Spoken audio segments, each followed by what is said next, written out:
Hi, Ted Kranzler here, and today we're talking about communication. This is something we all do on a daily basis, but how well we communicate, that's another story.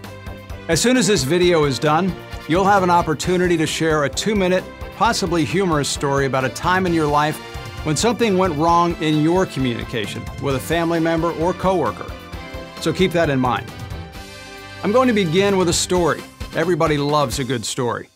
The other day I was out running errands and I needed to go by the bank to make a deposit. As I got out of my air-conditioned car, I felt the wave of heat and realized that today was going to be a real scorcher. Walking by some of the other cars in the parking lot, I noticed a small puppy in the front seat of a car, and the windows weren't even cracked to let in the cool air. I remember thinking, I sure hope the owner will be back soon. When I got inside the bank, the line was almost back to the door. There were probably 30 people ahead of me, and the line was moving very slowly. To the right of the line, there were a few offices with windows facing the lobby. On one of these windows, there was a row of those motivational posters. You've seen them before. They have a pretty picture and a big bold word and a description underneath. This particular one was a picture of a lake with a guy rowing across it, and in big letters it said, well, you probably guessed it. That's right, passion. You see, without passion, we just wander aimlessly through life. We need a reason to get up in the morning and a reason to go to work and be the best we can possibly be.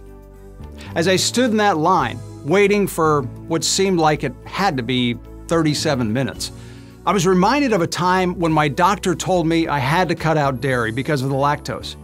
While he was telling me this, my mind started to wander. Okay, full disclosure. This video is actually a personality test.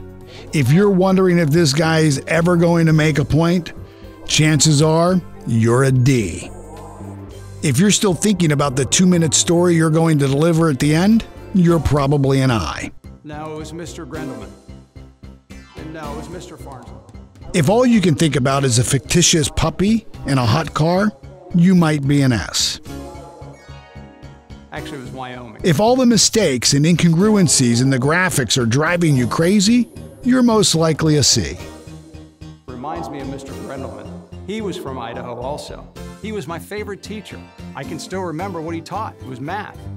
Actually, I think it was English.